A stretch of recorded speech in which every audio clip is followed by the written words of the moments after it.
What's going on, guys? Welcome back to Reynolds Outdoors. And yes, finally, I have a Beretta 1301 tactical to talk about and give you an overview. It's long overdue. This gun has been all over the place as far as content creators, and popularity of this shotgun just continues to grow.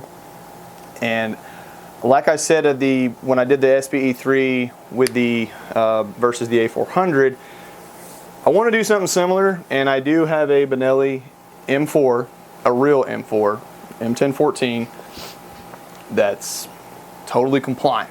And we are going to be doing comparison and giving you guys some good data on these guns. So, the Beretta 1301, and no, this is not how it comes out of the box. So this is specifically the Mod 1. This is not the Mod 2, and I do have, I'm going to go ahead and pop the sling off. I do have the upgrades here in front of me to read you guys the improvements or the changes they've made from the Mod 1 to the Mod 2. So, but before I get ahead of myself, let's go ahead, and it is clear. Safety first, ladies and gentlemen. We'll start at the end, work our way back, and as we go back, I will talk to you about the stuff that I changed out or removed or replaced and why I did it. And so this is the Beretta 1301 LE Mod 1, to be exact. This has the fixed, and I'll go ahead and point this at you. So it has no removable choke system, which is fine. It is improved cylinder, which that's most of your, tactical, combat style shotguns are going to be improved cylinder. But they do make models, as well as the Benelli M4 also makes models that you can remove the chokes. And that's on the Beretta, they're the Optima HP choke systems, and on the Benelli it will be the cryo choke system. This one did come, the LE model did come with the 7-round mag tube already installed. So, and it has a polymer mag cap, which I know some people do not like. Polymer is bad. It's just a fancy word for plastic. But you can replace they do make metal, aluminum mag caps for these, or it's more of a shroud, but it does act as a mag cap. But as you can see, it does have a full-length aluminum mag tube underneath here. And I have not experienced any issues yet, but we're early in the testing. I'm only about 350 shells through this shotgun so far. 0 malfunctions, which is nothing to scream home about, but it's not a bad thing either. So, and that's 350 buck and slug with maybe 40 to 50 rounds of birdshot, if that. So I've mostly been running heavier stuff through it because that's what the gun is intended for. Now with bird hunting shotguns, yes, it's nice that you can run lower brass or lighter loads through it, but with this type of shotgun, it's designed and the gas, it's tuned to shoot the heavier stuff. Now, I did shoot some low, the birdshot I did shoot was about, I think it was a 1 ounce load. I mean, it was a pretty light shell, so, and it cycled, so that's good. But with buck and slug, it does not punch you or beat you to death. And that's due to the fact that, that's just a testament to the B-Link gas system. It's a very reliable system. We talked about it on the A400. So the gun does cycle extremely fast and very smooth, but it does, being as light as it is, it does have some muzzle flip, and I can't wait to test that theory side by side with the M4.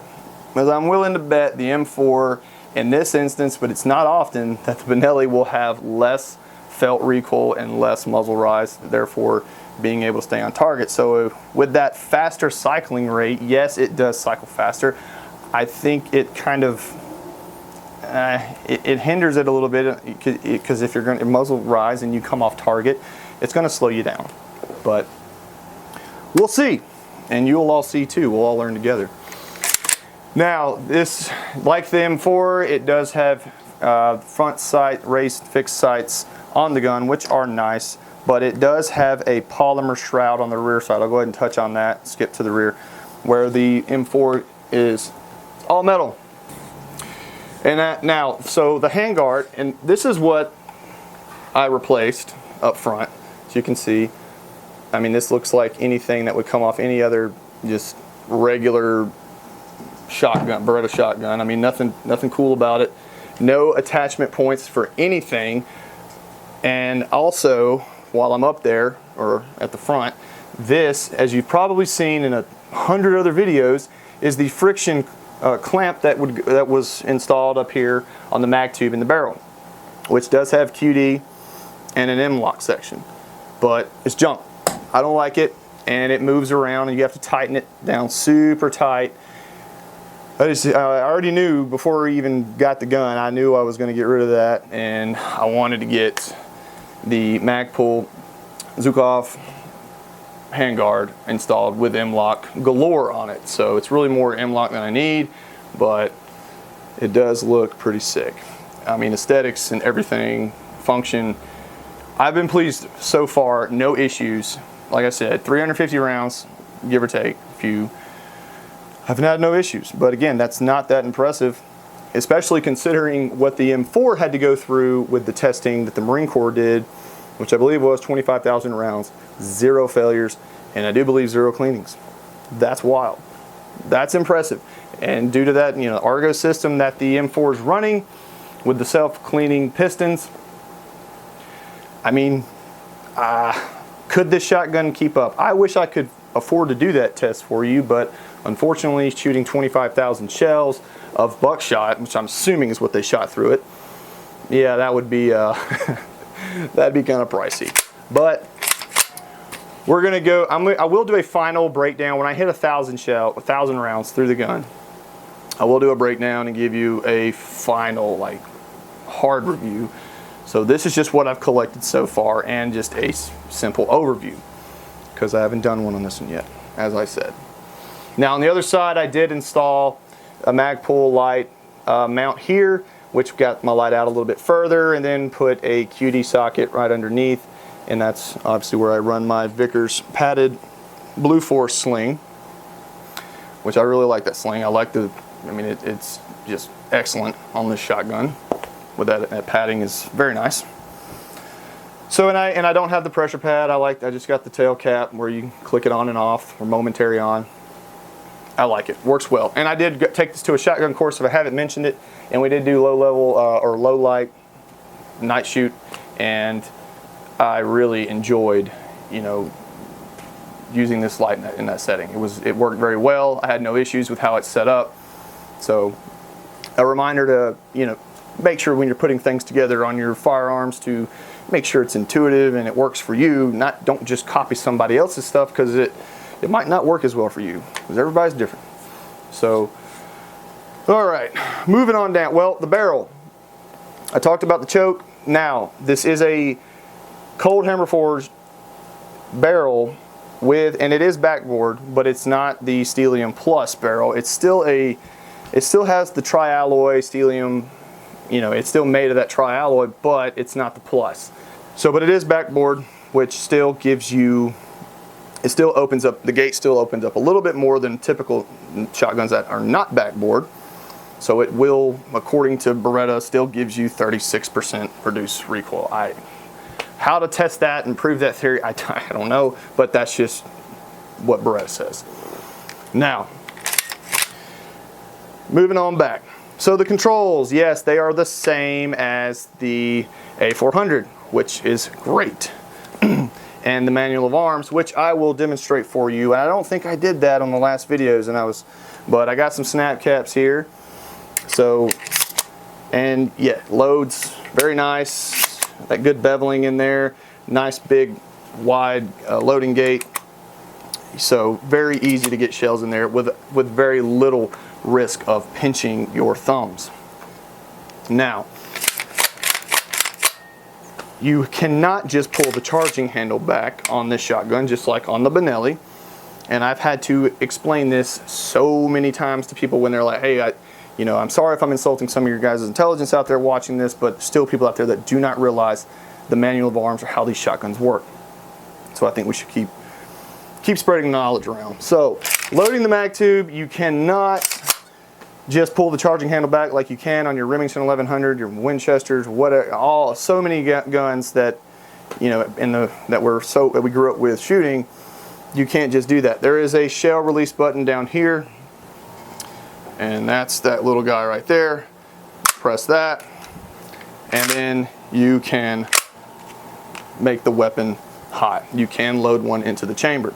Now, I can remove this shell, and it will not load the other shell or the other snap cap that I put in the mag tube. And you're asking, why do that? Why did they design it this way? Well, a couple reasons. One is it is a kind of a safety thing too. So if you want to load this, if you want to load 7 in the tube and put it in a place that you know, wherever you think is necessary for a potential defense scenario, if you need to get to the gun, you know, and no one has, somebody else besides you picks this gun up and like, I want to load it, you know, start pulling on the charging handle. Well, they're going to have a hard time if they don't understand the controls, which a lot of people, most people don't. I mean, let's be real, unless they're like us and just are nerds about guns, they are not going to be able to make the weapon hot. So, and that also is another reason, like maybe law enforcement would like this type of shotgun, because most people can figure out, or most people have been around 870s or even Mossberg 500s, 590s, where that little button is to release the slide. But this one's kind of tucked away down here. I mean, it would be someone that's not familiar with the shotgun or any of these shotguns might have a hard time figuring it out. So that might give you time to, you know, act accordingly. Or if, you know, just somebody's curious and goes and starts messing with it, it's very unlikely they'll figure out how to load it. But another reason, let's say you are bird hunting and you have a buck or slug shot shell in your pocket, or maybe a match saver on the side, or maybe you got one of these nice shotgun cards from S-Tac with the Velcro installed on the side of the receiver, and you see something coming at you that is a threat that birdshot will not, is just not a good option for. So you can pull back the charging handle, it rips that round out, so you see you still have that birdshot still left in the mag tube. Let's just pretend this is a slug or a buckshot. You can throw that in there real quick, and boom, you just put something in there without having to shuck every round out of the mag tube. And that can, you know, that only takes a few seconds if you practice with it. So that's a really cool feature for this type of shotgun as well. And in law enforcement scenarios, I mean, I've heard it explained as they call it select loading. And if you say you have buckshot, but now you have something farther away where buckshot has now lost its effectiveness, and the spread's going to get too wide, and it's not ideal to take a shot with buckshot, you can just remove that buckshot, take your slug, throw it in there, boom, now you got a long range projectile or weapon. So very, very versatile. I love this operating system, and again, it works very similar with the Benelli. Now, so I still have that snap cap in there. Another cool feature on how to unload this gun, instead of having to hit that button and shuck each round out, which can be a safety issue, you can open up the gate a little bit, or you kind of put your thumb there, is what I like to do, to prevent more than one shell coming out. And then you can just you pull up on the bolt release. So instead of pushing down, you just, if I can get that on camera, pull up on it like that, and it will release shell out of the bottom without having to load it into the chamber. Very, very cool feature, and it makes unloading the shotgun very fast and easy and safer. So that is the manual of arms. And moving on down, so yeah, I mean, the controls, they speak for themselves. very nice, extended, big, you know, beefy controls, very easy to manipulate the gun, just like on the A400. So, and on top, I do have a Sig Sauer Romeo 5. It does have a 1913 pick rail, like the M4 does. Not as much real estate as the M4, but I mean, do you need it? And like the M4, you can remove, there's companies making low profile mounts where you can remove that pick rail and put something else on there to kind of bring that red dot down a little bit shorter, so where you can co-witness it with your fixed sights if you desire to do that. So there's lots of aftermarket stuff coming out for this shotgun, and there's tons of stuff already out for the M4.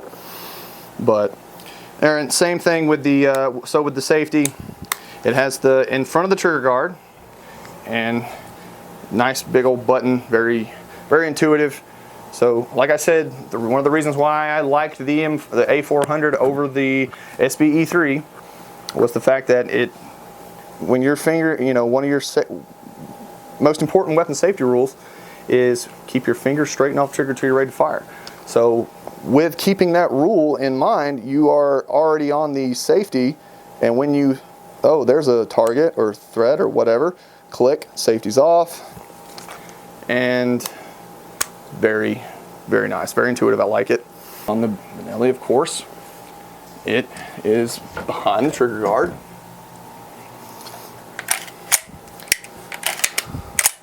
So it's right there, but again, you know, I guess you could just as easily come back, find that button, and it's with training, guys. So if you train with that and you're used to it, and it's just second nature to you, and you're very confident with this, stick with it, stay with it. That's not a make or breaks. That's not a make or break thing for me with the safety, like I said before on the previous videos. It's just something to be aware of. Now, so moving on back, and if I didn't mention, I'm pretty sure I did, this is the LTT, the Langdon Tactical, the upgrade kit. So what that allows, or what that entails, they got GG&G manufacturing some parts that allow you to put the Magpul handguard up front and the Mossberg 500 or 590 stock in the back here. So there's this adapter here, and see, GG&G, and this little cone right here also allows you to run this rail, and that locks it down to the shotgun. Not difficult to put all this together. It's really not. And I love this stock versus what came on the gun. Now, I did take it out to the range to get the red dot zeroed, and I put the with the factory furniture on the gun. Biggest problem with the stock, minus the inability to properly mount slings and flashlights and whatnot, even though they did give you the M-LOK where you could put a flashlight and a sling, you could configure it on there. I've seen guys, they'll take a QD socket and drill into the side of the stock and install one that way, which it works, yes. But a huge problem was with this red dot mounted, even if I had a lower dot, it would still be kind of a pain, or I was just having to come way up off the stock to get a good sight picture. So with this Magpul stock, you can, they do include spacers, or they give you one, I think, with the LTT kit, that you can raise the cone with the shotgun. So I went ahead and installed that, put the taller cheek piece on there, and it's perfect. I mean, just right there, great sight picture. I'm not having to lay my head down or bring my head up or anything crazy. It is just, it's comfortable, and I love it. So no complaints right there.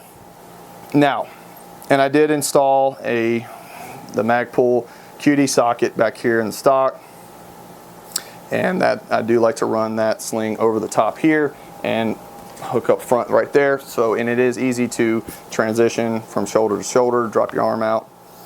Now you can adjust length of pull, which you could do on this stock as well. You could adjust the length of pull. There was a spacer that you could remove. But this one gives you a lot more adjustment. It gives you a lot of spacers, and I got it to where it fit me and removed the appropriate spacers or amount of spacers I needed to get the proper length of pull that felt good for me, even with a vest on. So if you're running a vest and kit and all that, be sure to try the gun out with that stuff on, so you make sure you got it, because it might fit right like this, but depending on what kind of kit you're running, that could mess you up.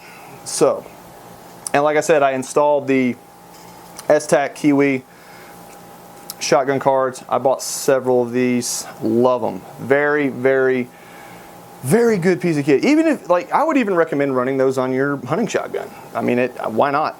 A lot of people don't like the fact that it has this adhesive that kind of glues to the side of the receiver, as you can see right there.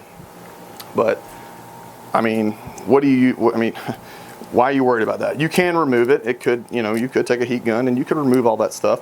But being able to quickly throw on another shotgun card, and it's inexpensive. There's no drilling or no fitting issues. The only thing I had to do, I just cut it to where I could still access the pin if I needed to remove the trigger assembly for cleaning and maintenance.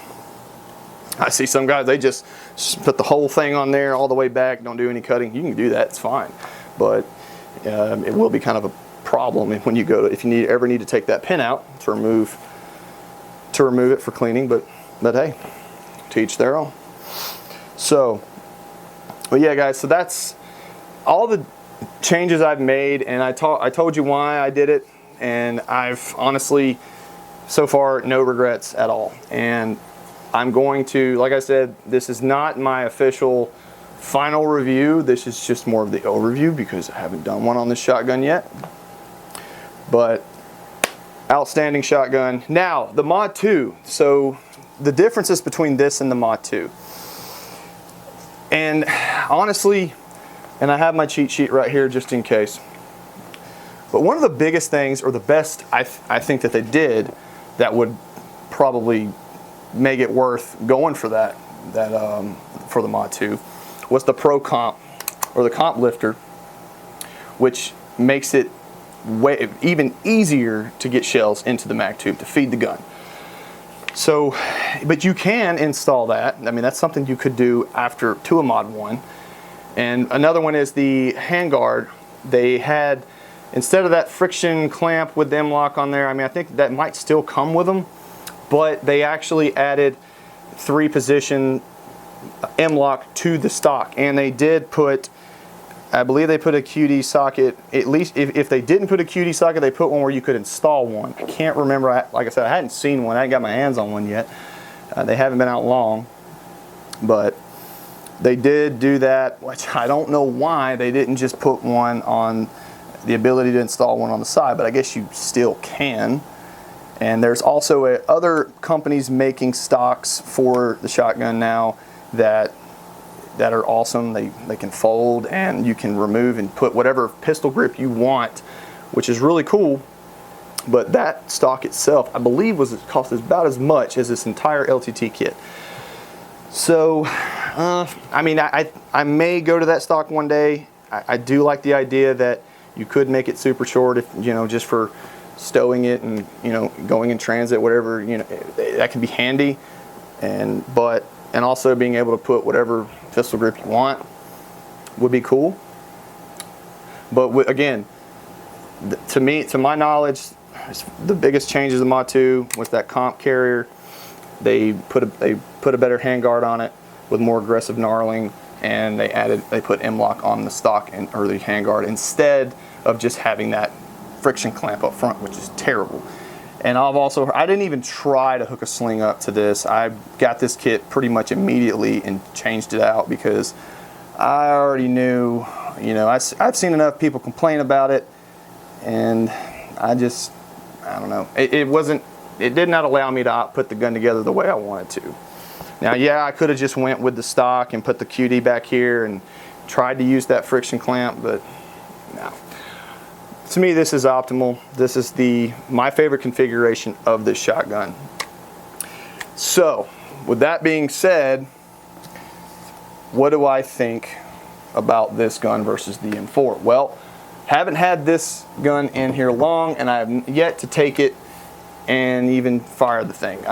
So we are going to be doing some tests, running them side by side, and just I want to see, and I'm going to go in this with an open mind. Now, full disclosure, if I hadn't already said it, these were not provided to me by Beretta or Benelli. No paid, no money exchanged, none of that. I am not being persuaded to say anything, but I will find some people to help me test these guns, so it's just so that it's not my only dumb opinion you're hearing about these guns. So we're gonna see. I'm very excited, and I do have a red dot to put on this gun, and I will put a sling on it. I do have another Vickers sling that I can throw on here. The only thing is, though, I'm not gonna put a shotgun card on it, but I will have a kit where I can load the gun, and I won't be using the shotgun card on here just to keep it fair.